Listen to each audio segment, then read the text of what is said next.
Welcome back to the channel, guys, and today we're going to be focusing on two python species from the Aspidistis family, that being the black-headed python, definitely one of my favorites here in the collection, and also the Woma python.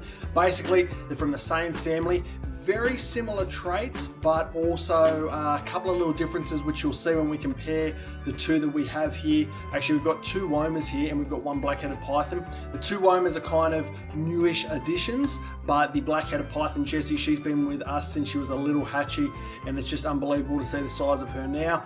These guys will roughly grow upwards of about 2.5 meters, I would say, would be the average, somewhere in that vicinity. And unlike other pythons, they don't have the heat sensing pits, and that is thought to be because of the environments they live in, and over time they haven't really needed those heat sensing pits due to the food that they eat. So let's dive in, let's have a look at these beautiful snakes.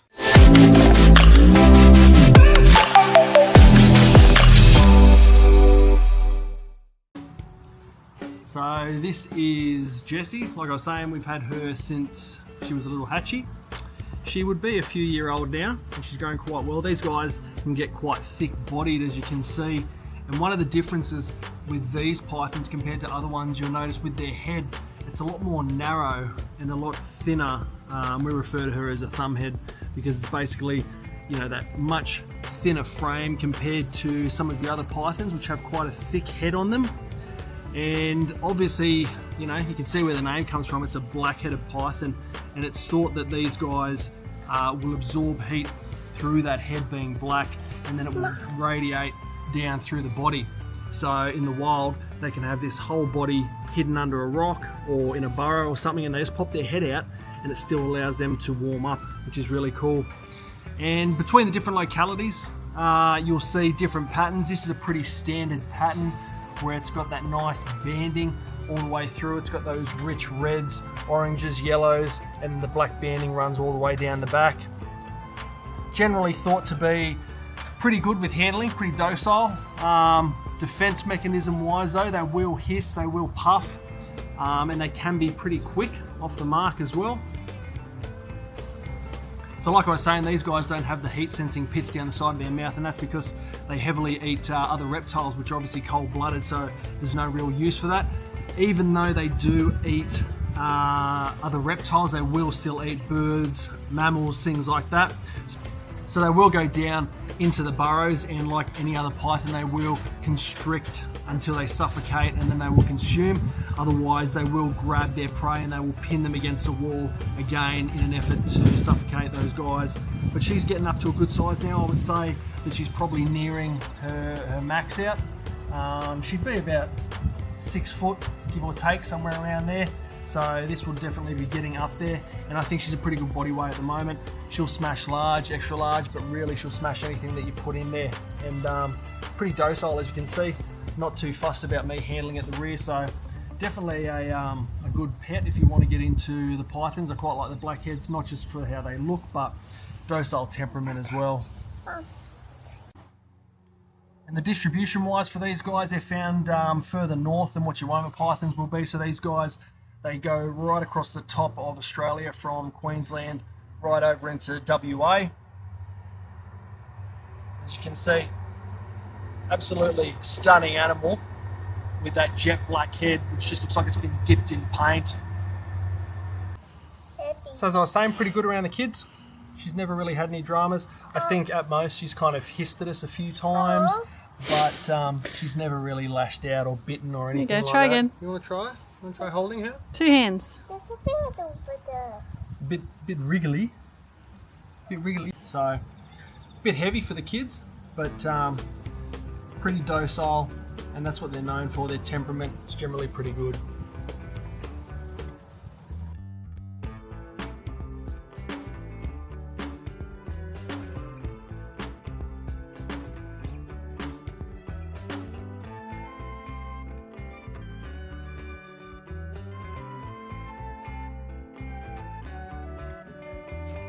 And so on the other side of the fence, this is a Woma python. Now I wouldn't say this is your typical Woma python. Generally these guys are a lot more pale through the body. This guy here is an exception. He probably looks like a black-headed python, but he's not.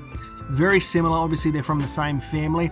These guys though, their distribution, they pretty much touch on all states in Australia except for Victoria, and they go right through the centre. More of your sort of arid environments, so any sort of like desert plains, things like that. And quite a thick-bodied snake, as you can see with these guys.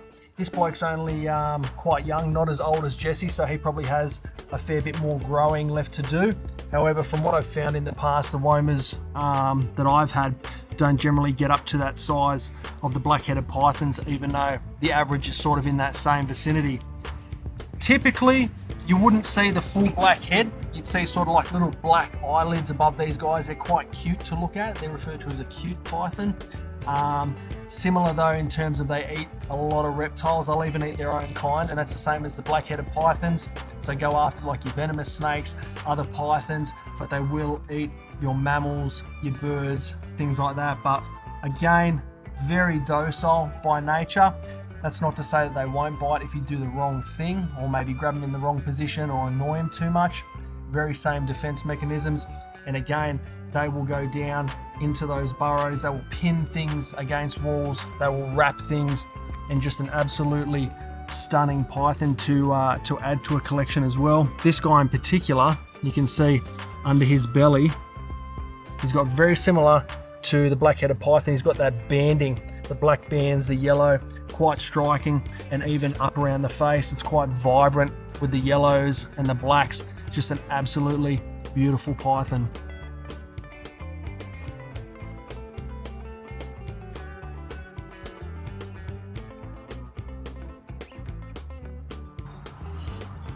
And again, that docile nature. These guys in particular are very mellowed out, don't really mind the handling whatsoever. And that's the thing about these pythons and all snakes really. They tolerate the handling. They don't necessarily enjoy it. They don't want it, but they do handle it.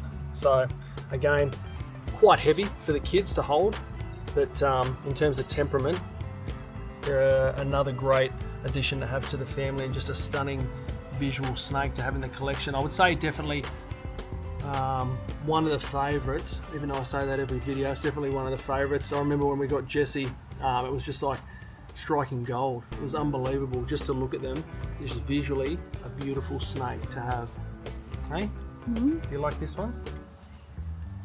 No? You don't like this one? Well, Daddy likes this one. Watch out. What are you doing? Yeah, you gotta watch out. This time? And this is what's nice to see, just the kids interacting and learning, and just to have these docile snakes which are happy to be handled. Like I said, they don't crave it, they don't necessarily want it, but they're happy for the kids to hold them, so the kids can learn to appreciate these beautiful animals and enjoy them just as much as we do.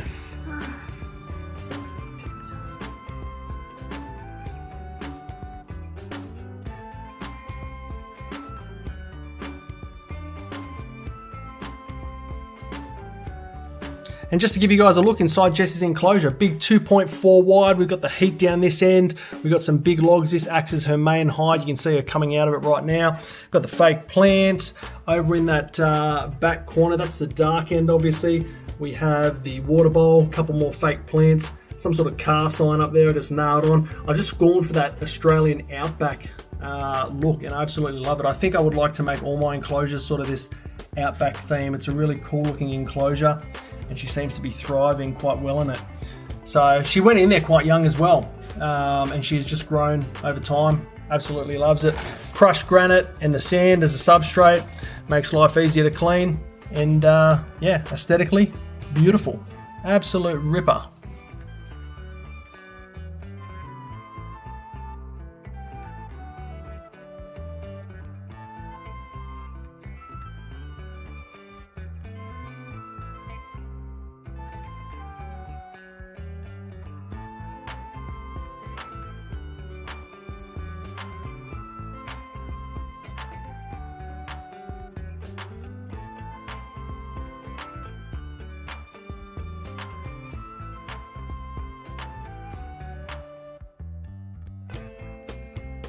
So that is it for today, guys. I hope you enjoyed the episode. It wasn't a long one, it was a short one, and we touched on some absolute rippers when it comes to Australian native pythons, the black-headed python and the Woma python. Definitely two you want to have in your collection. I'm going to say that about everything. You want it all in your collection. The more, the better. These things are absolutely beautiful. We have some beautiful native animals over here, and it's just an absolute privilege that we get to keep them in the collection. So, like I said, I hope you guys enjoyed it, and we will catch you on the next one.